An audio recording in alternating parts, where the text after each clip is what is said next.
Hello and welcome to this webinar on online MBAs. This webinar is to help mid-career professionals who are considering doing an MBA to make a very informed choice. So we have a very nice panel to tell you more about this world of online MBAs. Professor Joshi Jacob is the chairperson of the blended program of MBA at the IIM Ahmedabad. We have Professor Tain Mori. She's the head of the management studies at the IIT Madras. So they will enlighten us, help us understand. Feel free to ask questions. Jump in with your questions whenever you want. Register on the for the webinar and ask questions. Sir, I throw the floor to you first. Any opening remarks on this question of online? Especially, we were discussing this a little before. While many do think of doing online MBAs, what has changed now is this whole question of AI, which is threatening to render everybody redundant. So everyone's afraid, and everyone's afraid if they are skilled enough. So even mid-career professionals who are in some sort of managerial roles, they need to be working, they need to be managing an AI-enabled, AI-driven world, and it's not something they know much about. So an online MBA becomes that much more attractive, I would say. But before they make a choice, what should they look for? What is an online MBA? How does it compare to a pen and paper classroom MBA, and what choices should we make? They want to keep working and do this MBA to move ahead in their career. So I start with Professor Jacob Joshi, sir. Thank you, Mr. Kalyanaraman, for the nice set out that we have done. If you think about it, why is that suddenly a lot of MBA programs are offered on, such technology interface mode? I can see three things which has actually changed in the recent past. One, you know, the technology that is, going allowing us to really deliver these programs very effectively. That is really improved. If you think of, there are many platforms today where people are interacting virtually and as effectively as they could really do anywhere else, even physically, right? So that is one major trend that has come in. The second thing is institutions like ours and possibly others who were probably toying with the idea of launching something that could allow people to balance their career, personal life, and learning so that they are upskilled for future. It was difficult for us to think of launching it because most of our faculty had no great experience and exposure and training in delivering what we call as these technology interfacing models of learning. But luckily for us, there was COVID, and COVID forced all of us to really, sit down in our classrooms, not with students, but alone, and then deliver these sessions, right? So that experience seasoned the faculty and prepared them to improve upon what they have learned already and effectively deliver these classes without necessarily compromising so much on their learning, right? That's the second thing that has happened.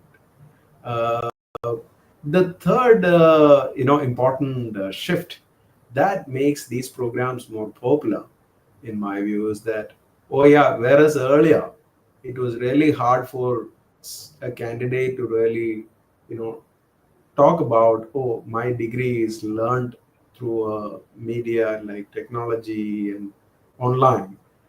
Such degrees or learning was always under cloud of question, because anyone who's judging for whatever it is worth, be someone who is going to look at the candidate for recruitment, or the superior looking at for his promotion or career advancement, would see it with some suspicion. It looks like a very relatively easy way of learning, and therefore the learning impact is very little. But I think the social acceptance of such what we call as virtual learning mode has incredibly increased ever since the pandemic experiment the world went through. So these are the three underlying shifts that has actually made online MBA much more, uh, you know, uh, something acceptable, effective, and something which is feasible, right? Having said that, you know, what should one look for in any of these programs? I think management learning is actually about experiential learning. Of course, there are topics like accounting, maybe finance, and decision tools, which would allow you to hard code in your mind certain, decision making algos. But a lot of it is experiential learning. So unless there is a strong embedded experience that you go through group learning, through participant focused approaches, through case pedagogy, through experimentation, through games and role plays and things of that kind, the learning is going to be very strong, very significantly weakened.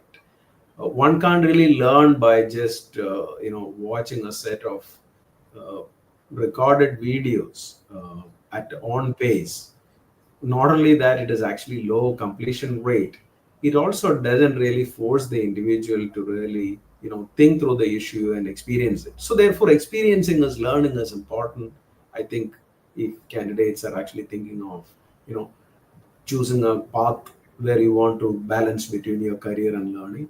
So therefore interaction with the peer group is very important, interaction with the faculty are very important. So therefore it has to be something like experiencing is learning.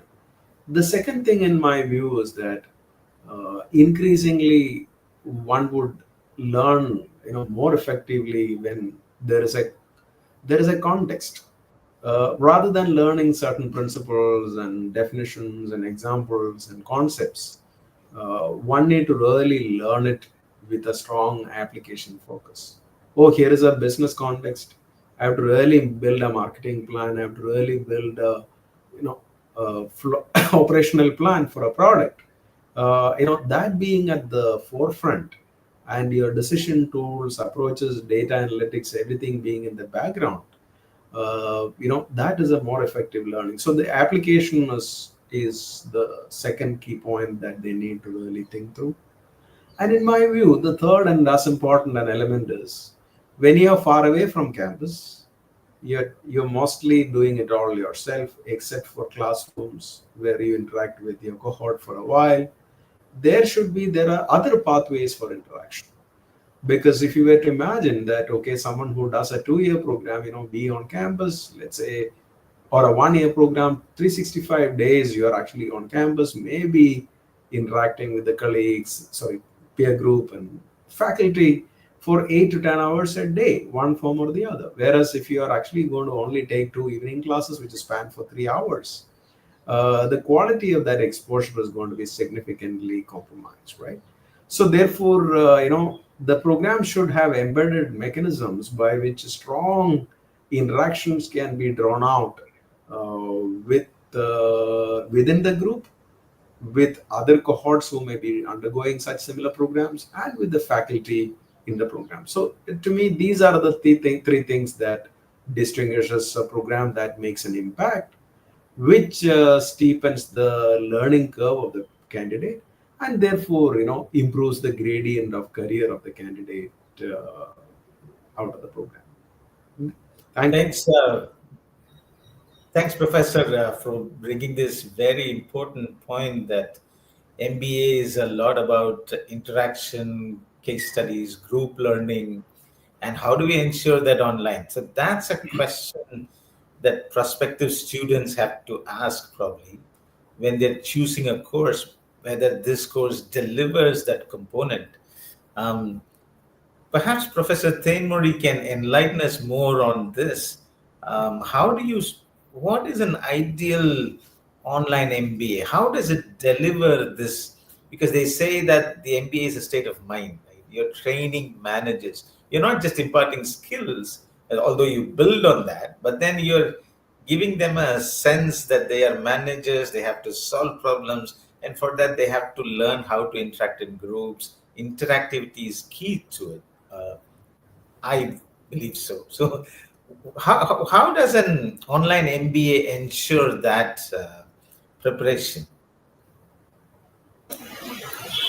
Uh, Thank you, Kalyan for putting the context. I think in recent times, technology has really enabled people to look at various ways of learning. Earlier, it was always just going to a class and then try to interact with people and then learn. But now this gives actually provide us a lot of options.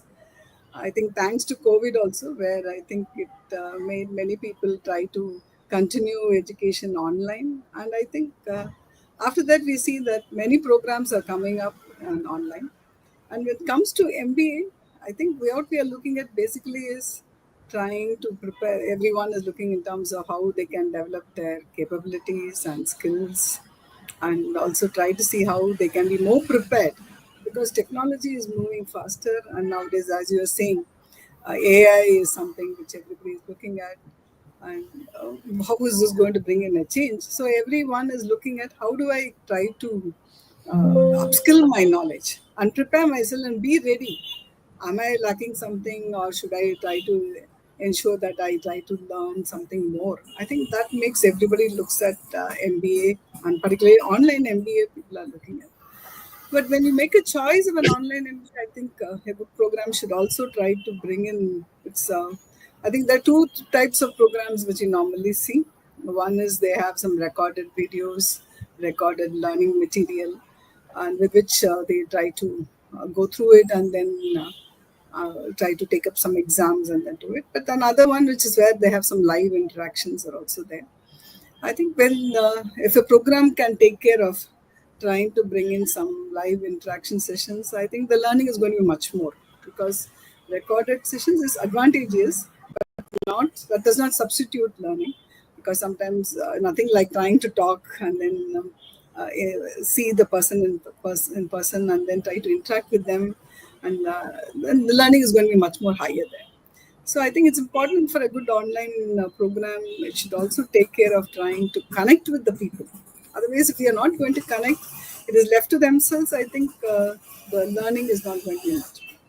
So it's important that through this particular program, we have a mechanism by which we connect with the participants actively. And also, it's not just trying to listen, but also engage and do some group work, group tasks also. Because learning happens in an MBA program, most important thing is learning happens through peer group learning. If that is the most key important thing. So any program that one wants to do, I think it's important to see that what is the possibility of them to work together. And when it comes to peer group, I think you can also see the people with different industry experience, people with different industry backgrounds. They all come together, and as such, the knowledge sharing is going to be much more higher, and the learning will also be higher. So a good online program should also try to provide opportunities, or the pedagogy should be such that it can try to enable these type of group exercises, group activities, and also sometimes, of course, even trying to find a solution for a group case presentations. All these things should also be feasible. Then in that case, the real purpose of MBA will be there. Otherwise, it will be just mere degree, and there will not be much of a value add. Thanks for taking the Uh, discussion forward and for making the uh, point that technology has made interaction possible. It's not that you have to sit in yeah. a class with. So there's interactivity online too. In fact, the Mm. whole world is interacting online. Um, can you tell me? I'll bounce it back to Professor Jacob. What is the structure and flow of a online course or a blended course, as you would call your course? As Yeah. different from a regular MBA course. How does it flow, and how many hours should students be expected to spend? How intense it is? Can they, this whole question of balancing with what they're all working professionals. They have something else to do as well. So how does an online MBA course flow? What is the structure? Yeah, I think that's a really very difficult question to answer, but we have some thinking and framework rather than necessarily any ideal answer. I think there are three strong forces which actually sort of, or three important impact demands that comes to the candidate. One is our the career demand. The second is, unlike students who are actually housed on campus, you have your families with you and they need attention, and being mid-career participants, probably you have a lot of demand from your children to attend to and your spouse to attend to. And third is our demand from the program, right? So you are actually going to really face this very overlapping, intensifying demand on your time. So therefore, if one were to think about it, okay, does the program require the same input on, let's say, creating, giving an understanding of the environment of business as you would do for a 2-year program? The answer is no, because quite like the 1-year PGP, sorry, MBA participants, PGP is the term that we use at IMA. Quite like a 1-year program for the MBA students who are actually seasoned in their work, we can say certain elements of this program we can actually compress it. For example, it wouldn't really need, a very long course to tell them, okay, what it is really like to feel, behavioral, personal leadership issues in a firm. Because there is a lot of experience that they have in interacting with colleagues, and they would have really found who's a good colleague, who's not, what is a productive environment, which is not a productive environment, what is a great leadership and what is a very lousy leadership. I think there is a lot of understanding. So one way by which institutions have tried to address this problem is that, okay, let's look at a 1-year format, because a lot of things that actually educate students about the environment of business, and therefore what is the kind of decision challenges, that part can be significantly shortened, as we do for the 1-year MBA programs, right? And now, having taken that as the baseline, then one need to really think, okay, these candidates do not really have the same time like a full-time program. So which is why we are actually layering it over a 2-year period. So in a way, it is like, porting the 1-year program to a 2-year format, leaving balance for personal, demands of time, and then, your career needs, right? Now, having said that, the so that's like, in a way, the broad, high level mapping that we have done. Then further, if you know get down to details, one can really see that, okay, there is a strong need for application focus. And if there is a strong need for applications, then it cannot be like, oh yeah, you solved some small problems at the end of the textbook, or you're just isolating, single postures and trying to solve them. It has to really very comprehensive. It has to really have interconnectedness within the firm, because no problem is, purely an HR problem or a finance problem. It actually sort of, calls integrative approach. So therefore, one need to really think of, something like a case learning format. Therefore, one need to prepare the classroom in such a way that, students are the focal point. You have a decision making framework or a decision making context at the central theme that brings the course facilitator and the participants together, and we orchestrate around the problem to really prove what are the alternative decision choices and what could be the trade-offs that are possible, right?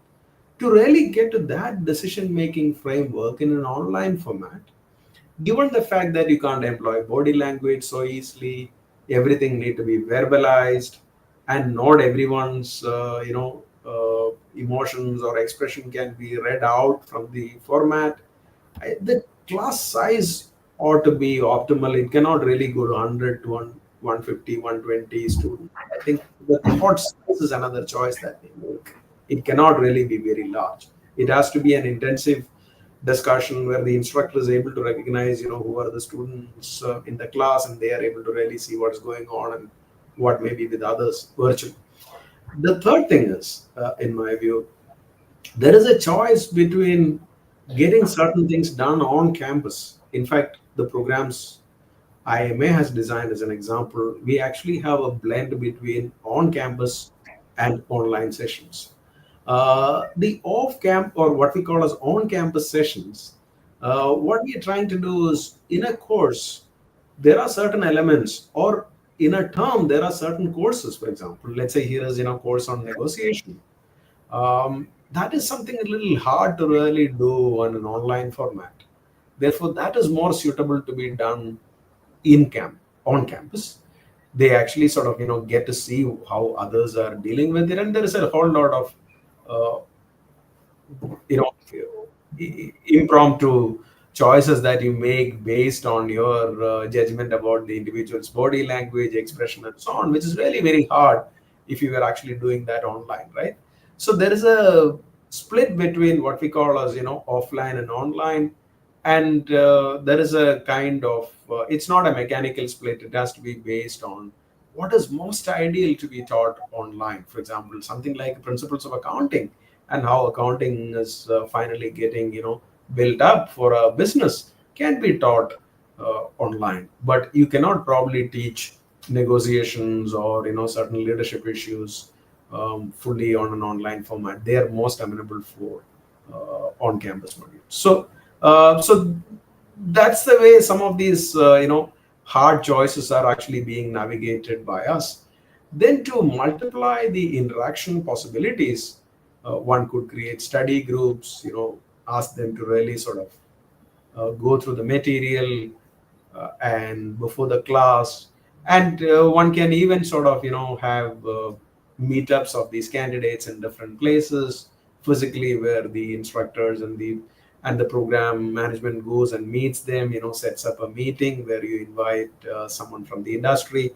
So the interaction magnification through multiple pathways is something important to the program. So that is how this is being trying to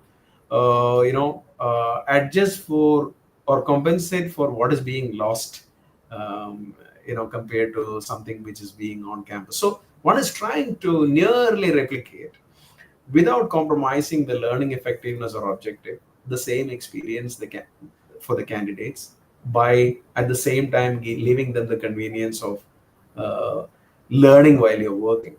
Something that seemed to work for us, having run this program for a while, is that whereas a full-time program student would actually encounter a class in a certain kind of context, and will think through the application. Okay, here is you're making an investment decision, you have actually certain learning, but you don't immediately see an application of that. In a lot of cases, our students seem to have told us the effectiveness is very high, because they are actually dealing with a problem that was going on in their background. They had been dealing with, their team had been dealing with, their boss had been posing at them. So I think the proximity of what you experience in the class and debate in the class, and what you experience in your career, seem to make a difference. Yeah, that seemed to be working. So therefore, it more than compensates for the fact that they're away from campus and most of the interaction was actually digital. So there's a reason why your program is called Blended. I will pose the same question to Professor Thenmuri. What about pure play online programs? What should students look for when it comes to this whole interactivity and how much? Because Professor Jacob is clearly saying certain things cannot be taught online. Um, but then there are so many online MBAs. What is your take on that? And also, he said there was something interesting. He said that students, since they are mid-career professionals, they also have something to contribute. They are not like the, fresh, full-time MBA student. They have a lot of work experience. They probably can relate to the text much better, probably, than the those who don't have that much work experience. How do you integrate this? How does it work in an online thing where you leverage the fact that the students come with some knowledge? And the second thing about teaching these subjects, how do they teach online? I will also go with Joshi and Professor Joshi saying that I think a blended one is what that we also look for, because sometimes the initial immersion that happens during that particular immersion, I think one thing is they start connecting with each other more, with the other peer group who's doing the similar course, and it also helps us to do certain things which we cannot completely try it out in the online mode also. Normally in our we also have an online program, but it's more of a blended one and a hybrid one, where we have periodically we call them for a campus immersion, and then we try to give them an exposure to what's going on, many things that happen in the campus, and also try to start working together, and then they all start doing the networking also, and this has helped. So because after having the in-person immersion here, then they start doing the course. I think it enables them to network and connect and then start working together as a group. And one more thing also is, as you said, one important thing which we find with these people who join these type of programs is the experience and that they bring in to the table is quite high. Sometimes we find that in a full-time program, every people with such experience cannot come in. But then here it is sometimes where we find that people with varied experiences and different domains, they all come together in this particular online courses, and they actually really contribute and then network through this program. So the combination of both hybrid thing and this also is, I think, is very critical and important, and that makes the program unique also. As for example, one more thing is also is technology also is providing us the feasibility of having some separately, like we can have separate virtual groups interaction, boards where they have some small team boards where they can also interact and then come back. So technology is actually enabling many things to happen more lively also during the online sessions. It's not just simply just trying to listen to somebody or just going through a recorded session. So we always ensure that there's a live interaction is there, and at the same time, people also form into groups and then they also engage and participate. So it's not going to be a one-way talk. It's always something like where they also participate, they also come forward, and people learn from each other also during the sessions. Yeah. So I think we also always prefer mostly a blended one that is going to have more value than just simply record online program. Because for a management program, it's important that they not only try to learn the concepts, but it's more important to understand the situation in which they can apply the concepts. And what works in one end sector for one situation doesn't work in another thing. So they need to have more exposure in terms of where, what type of issues are there and how to handle it. And these things all happen only through interaction and discussion. Otherwise, it's just simply they can even just do something like a correspondence also. I mean, not necessarily they have to do this type of a program there. So, but the advantage of these type of programs is that is it also brings out, enables them to get the best out of the program by through the interactions, and also to try to work on some real case studies, real issues that is of relevance to industry. Experience sharing also happens to these things, and the learning is going to be much better. So we also think that the blended one is much more better than just only an online program. Okay. Maybe people who've done pure online courses, maybe they can. Uh, If we are fortunate, we could get some comments, but we'll move on. Um, yeah. Take a little detour. MBA is known for its specializations, finance, marketing. There is so many other specializations. Both of you are finance professionals, but how does this play in online?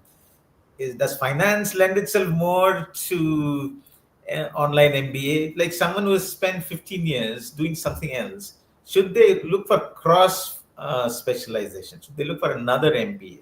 How do they decide?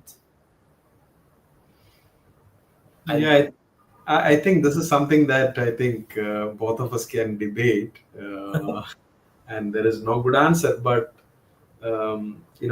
maybe we can just sort of think through this. I was just let me just give my quick take.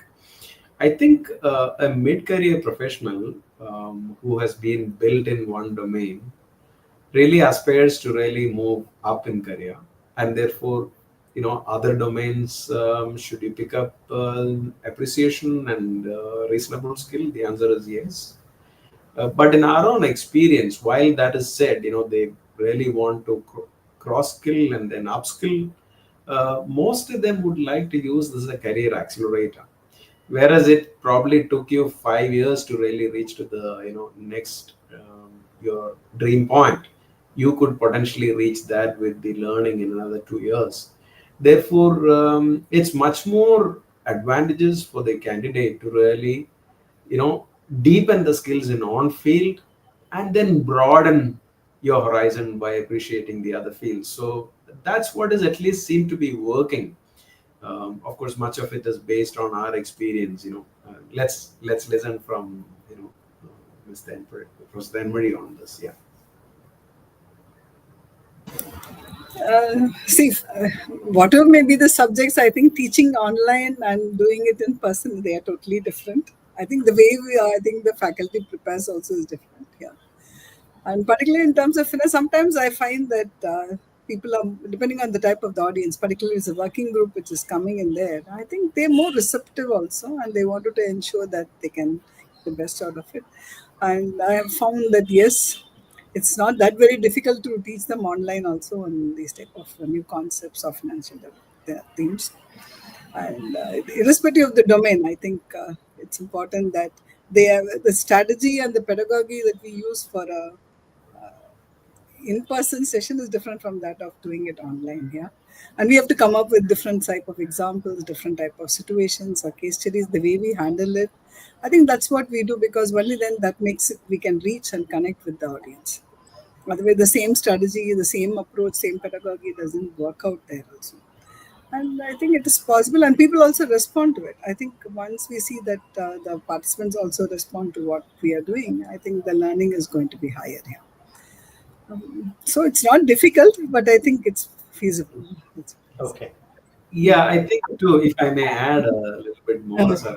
So, Uh, much of the reason why in some of institutions like the IIMs or not, I'm sure that that's true for some of the IITs as well, the programs remained as generic rather than specialization attached to it, is partly driven by the concerns about immediate career aspirations of students, because at times there is a whole lot of difference between when you actually entered the MBA, what was actually in demand, versus what is actually at demand when you are actually graduating given 2 year period. A financial crisis can happen. There could be actually an EA bubble that can burst or an IT bubble that can burst. So quite often the candidates therefore want to retain what I call as quote unquote academic flexibility of claiming that, oh yeah, I've actually taken a assortment of courses, therefore I have enough understanding of finance if that's the kind of job that is in demand, or marketing if that is really so students really, I call it shop around depending on what is a career immediate career situation. That is the genesis of the reason why some of these institutions have actually not gotten to a point where you're saying quote unquote specialization. But the point or difference for these programs are, one, immediate career aspirations are not seem to be strongly driving the reason why the candidates are undergoing these programs. Therefore, one may want to deepen the knowledge in a certain field, and therefore, maybe in future, it's possible that these courses increasingly will actually attach quote unquote some opportunity to specialize. I think that's where it is likely to evolve. uh, as an aside, what we find is that the candidates who are doing these programs are actually, many of them are looking forward to these 3 days in their life, because they think that suddenly they are doing something which is different from what they are doing, because their boss is breathing down their neck and their colleagues are actually sort of putting a lot of pressure on them, and this becomes a kind of club membership that they have, where they can socialize, talk to a lot of people on non-career issues, and then have fun. So a lot of them see this as sort of a great engagement to look forward to in the week. That's what it is turning out to be. So therefore the interactivity and the exposure, the ability to connect to the group is very important. That's the point that I wanted to underscore. But So maybe I'd add on one thing to this. I think one of the reasons why people look at MBA is they wanted to ensure that the skills that they get through the program will remain relevant for the next decade. So they come and do a course not because They want to know what is current, but they wanted to prepare themselves for the future. So they come in here and then look in terms of whether the course is going to provide something which will be more futuristic, will prepare them to take care of the challenges or the requirements or the topics that's for the future, and then they join. So in that sense, if it's not only people look at only in terms of specialization, but also people look in terms of whether it prepares them for equipping themselves with the skills that is required for data. And I think it also depends on what is the purpose for which one does a course, and then they can choose. Of course, we find a lot of online courses which offer very unique, specialized skills alone. So depending on what is that they are looking in for, what is the goal? What is are they looking in for trying to enhance their skills in the same line of business or activity that they are working, or is it are they trying to look in for a course which will prepare them to take up some higher level positions? I think a generic MBA will be much better rather than looking at terms of only pure specialization here again. So they have to be clear what is the goal for which they're doing it, what is that they are expecting, and I think that will also help one to look at in terms of which type of program is good for them, because what is good for one group doesn't work for the other also. So they should now it's important that they should be clear what is that they wanted to achieve by way of doing this course, and then they have to look in terms of the choices available and then choose it here. But if it's just going to be only in terms of trying to look at terms of taking higher level roles from midterm thing, I think it's important that they look at more all generic, not only specialize in one area, but they need to look at in terms of getting a strong foundation in all the latest subjects and all the domain. Maybe I Interesting this. think point. just to follow on, there is a question here on the dashboard from a candidate. Checking out, after having 5-6 years of gap, is it a good to step in and join this program, right? That's the kind of question that one is asking. I think that's the most ideal group, because the ability to appreciate, just to sort of contrast, as my co-panelists would agree, if you are actually teaching the fresh graduates who come for the 2-year program, it's really a sort of challenge to first get them to appreciate the context, and the dilemmas and the trade-offs that are involved in the decision, right? Therefore, to educate them to a point where they see there is an elephant in the room which we need to deal with, and there is a problem to tackle, it takes a while. And therefore, they need to really get nudged by the group member, they need to be prodded by the instructor, multiple things need to really go through at the same time to appreciate the size and magnitude of the problem and the complexity of it. Whereas the difference that we see for someone who's worked for 5 or 6 years is that their appreciation of the context is really very good. And therefore they can seize with the problem immediately. What they may lack is actually the pathway to think through the problem and generate the alternatives and see what works in one alternative and what doesn't work in the other, and therefore what are the trade-offs to be made. I think therefore someone with a 5-6 years of being away from academia, worked that much in multiple roles in one domain or multiple domains, I think they are the ones who are actually going to benefit significantly out of the program, because given particularly the fact that you are all said and done, experiencing less interaction with your group and with the faculty and the other elements of the system, and that therefore that gets quickly compensated by your experience and your appreciation of what you have gone through. So I would also add to it, yeah, No, go ahead. that yes, yeah, 5 to 6 years of experience is really good time to also look at in terms of how to upskill, because the experience also gives you a better understanding in terms of how to take the concepts forward and then what can be done or how you can apply it to work also. So we always find that 5 to 6 years of experience is the right time that you also look at in terms of upskilling and then trying to take up these type of programs, because it also brings I mean, the perspective in which you look at your own organization changes when you do an MBA program. So while at work, at the same time, when you're doing a program, I think through the MBA, I think it prepares you to understand the business, the organization as a whole. And I think you also understand why certain decisions are being taken, what made them look at these things. And once that understanding is that the way that you do the work also changes, it helps you to leverage your position there and grow in the organization also. Not necessary that one should do an MBA only to switch over to another organization, but it's always good that we have seen that sometimes after the program, they have seen a lot of difference in the way the employee is working, and they were quite surprised. How come we see that you are able to come up with these type of solutions or answers, and that really triggers, and then they start growing in the organization much more faster also. So in that sense, I think with experience, and if you can also add on to doing an MBA program, I think it's the right thing to do. Okay. Sashmita has a very interesting question. He's asking, Sir, ma'am, given most students end up into consulting or in consulting after an MBA, how do you think develop deep research tools that will impact this career?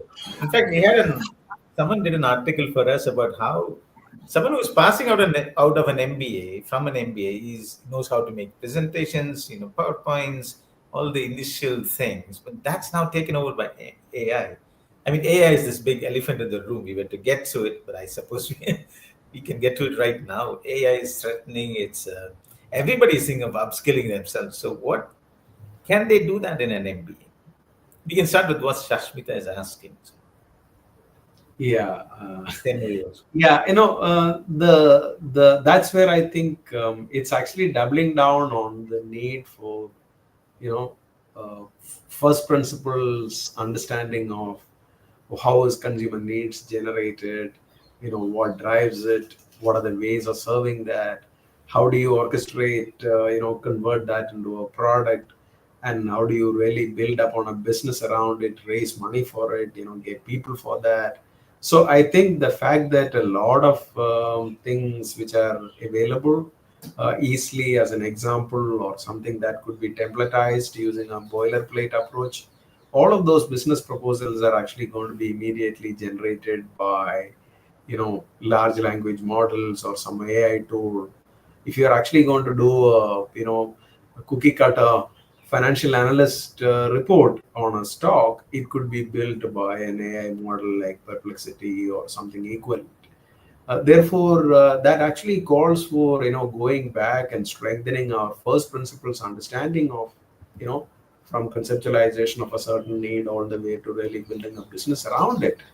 And therefore, then problems that are actually not having enough templates, problems that are relatively new, and where what we call as the AI tools may not necessarily work with reasonable reliability for someone to commit money, is actually going to be very valuable. So I think it is significantly increasing one's need for understanding, let's say, for example, how economy works, how finance works. That's all the more important to understand. Given the kind of transformation that automated workflows are actually going to bring, I think it may evolve to a situation where MBAs are actually going to specialize in single domains in future, and focus much on getting to knowledge which need to be first principle. Yeah. Professor Tim, Yeah. deep research tools, market research, Yeah. very specific Yeah. question. See, basically, what I feel is we have to see that these type of technological AI-based tools are something which will change the way we take decisions.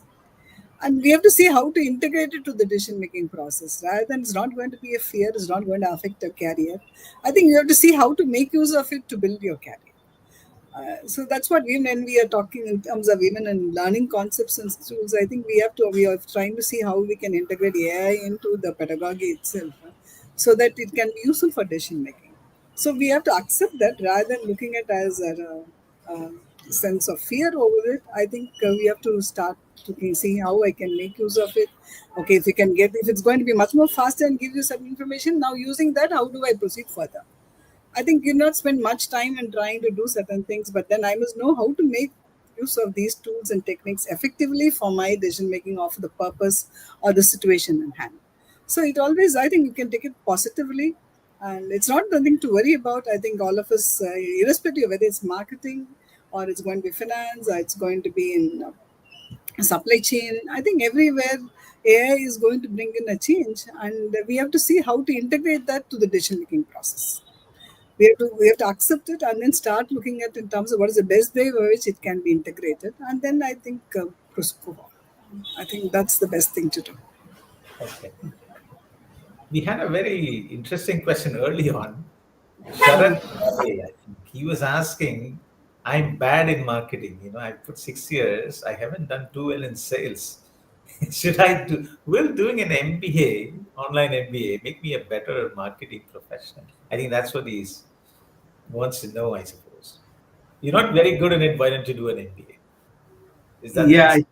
I was actually looking at the question in a slightly different way. One is to really say that, oh, does MBA, sort of upskill you on your ability to appreciate the market, the the latent needs of the consumers, and convert it into products and then build a business out of that.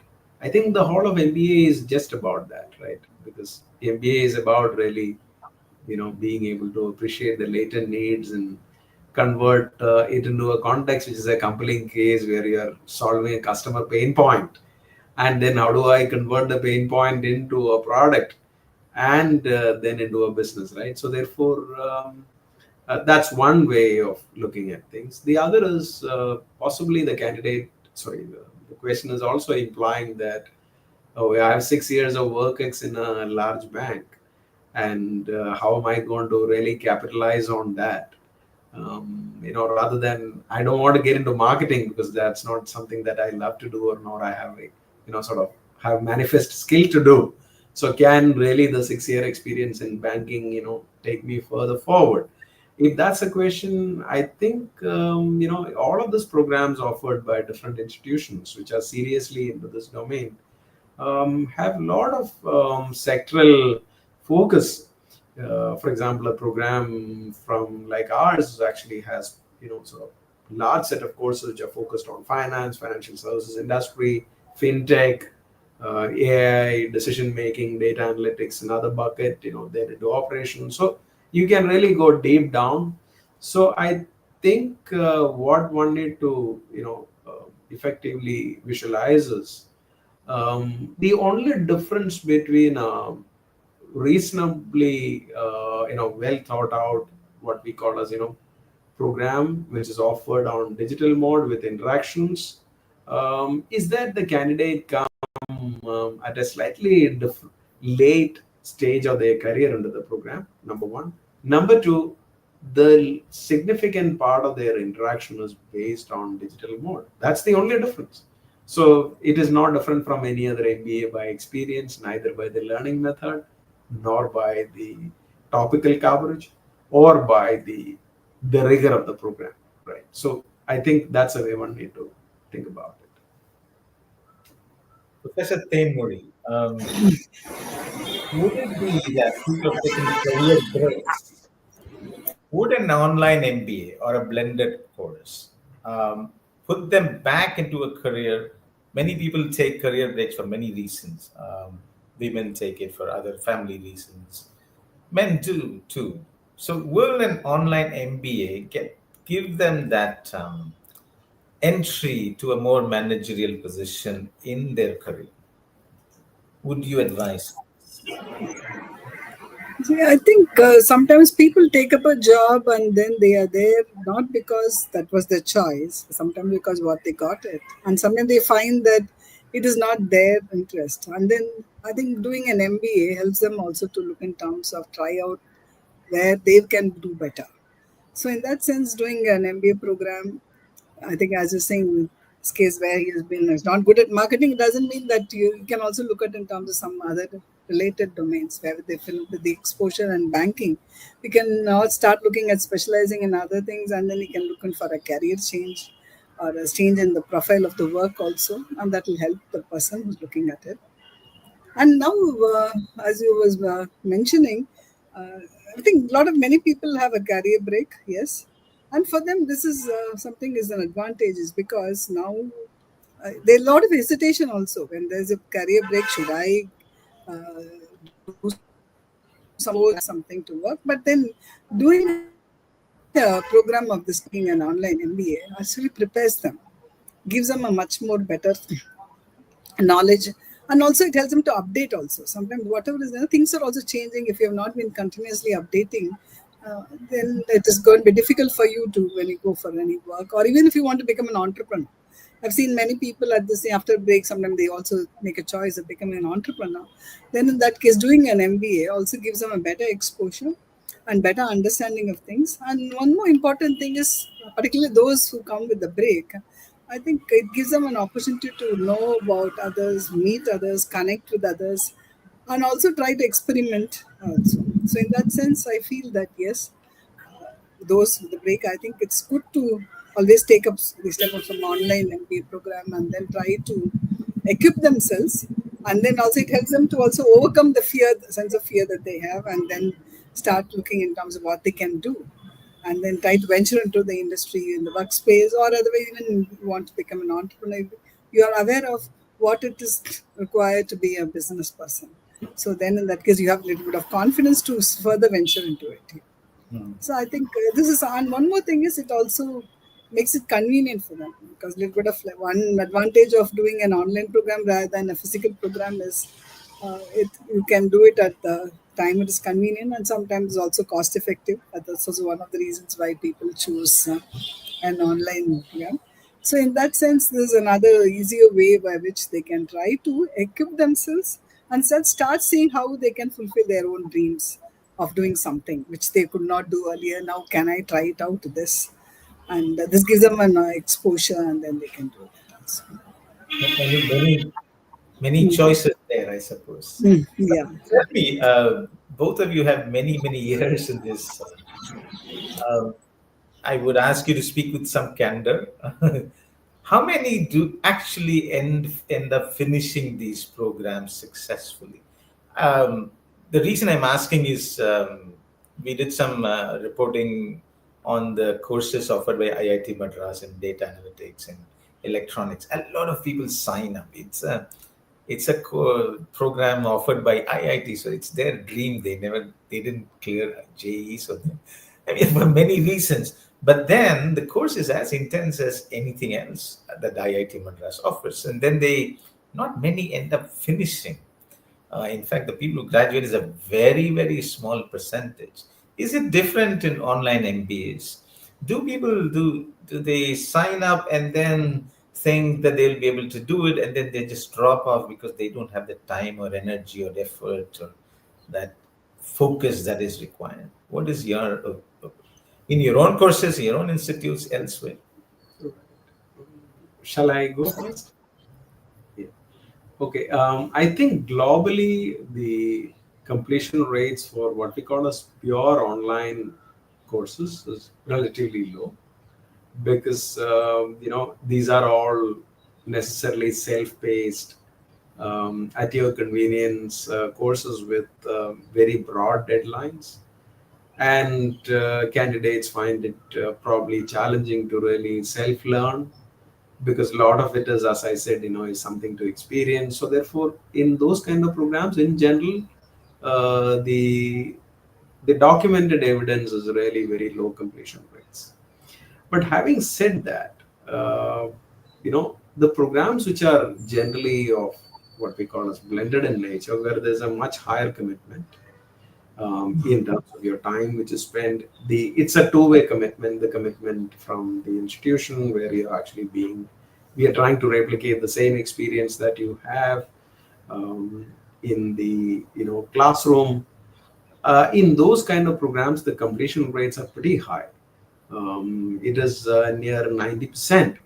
Uh, of course, there will be candidates who, for life events or for reasons in career that you actually now shifted to a job which is far more lucrative in terms of your remuneration and career role.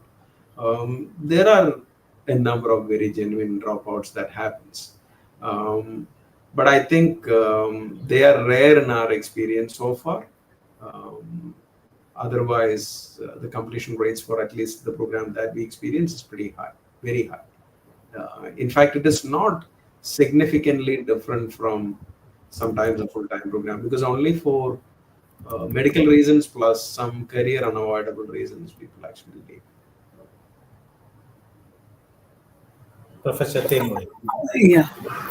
See, in terms of the completion of these people who joined the program, I think except for a few, I think most of them try to complete it. Particularly if it comes to MBA, they join the program with the purpose.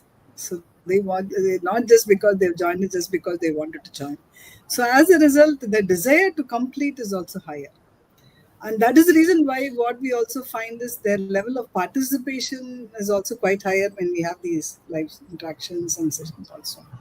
So, except for any other personal reasons and sometimes work related, moving to outside the country, or sometimes timing is not matching, but still they ask, find out, can I complete it somehow? They have the desire, at least even if there's going to be some short break, they wanted to come and do it here.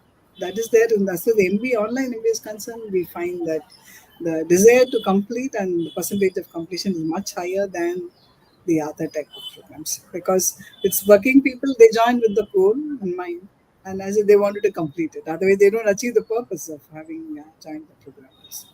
So we find that that is quite high. If I may add a point of comparison here, see the program that you were referring to at IIT Madras. See, most of the undergraduate programs, students are doing that as a second degree. So someone who's in a regular BTech program, IIT Madras is offering this very valuable program. Let me also join. Then you realize that the demand of the BTech that you're doing itself is taking all of your time. And where am I going to really put time for another equally demanding or more demanding program where the faculty are not compromising on the rigor, right? Yeah, So I not. think that is where the completion rates are generally very low. So therefore, that experience is something which is difficult to compare with, what we call as the blended programs. Pure online programs, the completion rates, at least in the Western world, is actually very low, because the commitment and the intent is also of a lower degree. So naturally, people would, some of them would actually just pull the plug if, minor improvement in career or personal situational changes. Yeah. No, but having said that, they do have. You do 1 year, then you get a foundational. And then there's a certificate course. Then there's a Yeah. diploma. So it's like you're doing. If you've done it only for a year, then you're not working on, Mm. and then you get any. It's not that you have nothing; you have something. So it's you're trying to balance that with that. But anyway, so we'll. There's a little bit of a controversy, a little controversial question that we cannot avoid it. You two come from very recognized institutions, but learning itself has exploded. That's whether due to COVID or whatever reason. Learning, it's not so much institution driven anymore. Even the government seems to be pushing that. It's not, they want to make it flexible, cross disciplinary, cross institution. And online MBA sort of reflects that. There are courses offered by so many different agencies, different, they may not even be quote unquote recognized universities. So, what should students look for? Since the learning space has exploded, especially in online MBAs, and when they're looking at it with an open mind, they're not just looking for a big brand like an IIM Ahmedabad. So, what should they look for when they evaluate the course content, curriculum, and all that? What should they look for? Should they look I for guess, accreditation? Should they look for, how does it work? yeah, I think we'll start from south. Okay. If you're fine with that. Yeah, no problem. Yeah.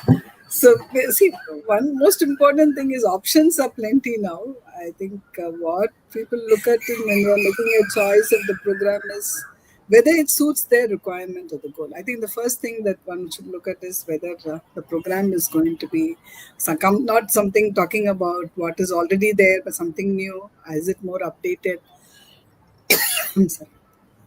And then is it trying to look at all the latest developments? I think we need to look in terms of the curriculum also. I'm sorry. Sorry. And they also see in terms of what type of skills and leadership that they need to take up.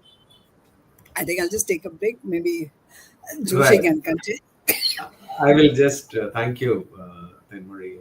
I'll just compliment and add to that.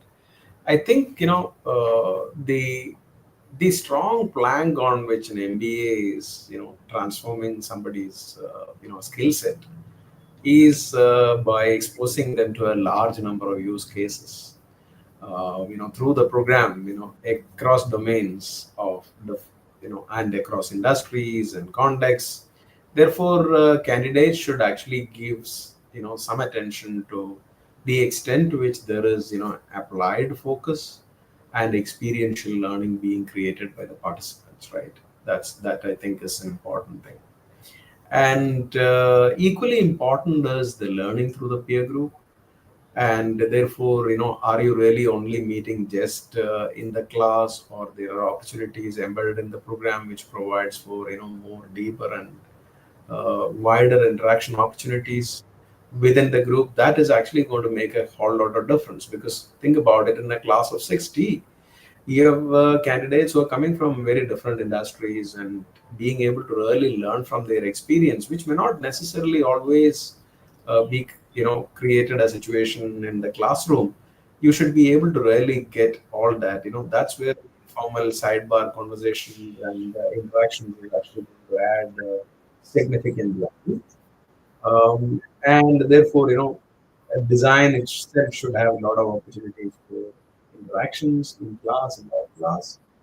And the third is, I think, there should be, of course, most of the programs don't really provide placements as the regular programs or full-time programs are providing, but there should be a strong mentoring area that could really come from the cohort of faculty, the alumni.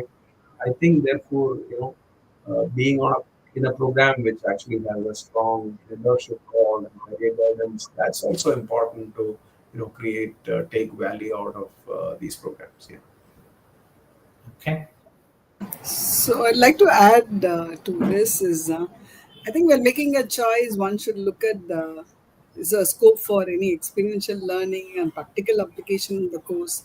I think, and also now I think we also look at in terms of how they are providing access to cutting edge tools of AI and other things also, because those things also included, then in that case it is very advantageous for the persons who are doing the program. They should look at that. And they may also, well, normally when making a choice online, must also look at in terms of the peer group who are going to join in there, because we always feel that in an MBA program the peer group learning is much more, and I think that helps them in their career also over a period of time. So maybe they have to look at these things apart from their own career goals while making a choice of the program. I wish we could go on for more, but we need to wind up. Thank you so much. Very, very insightful, interesting, and important takeaways um, from this webinar. Thank you, Professor Joshi Jacob, Professor Tenmodi. Thank you very much. Thank you, Mr. Kalyanaraman. Thank you.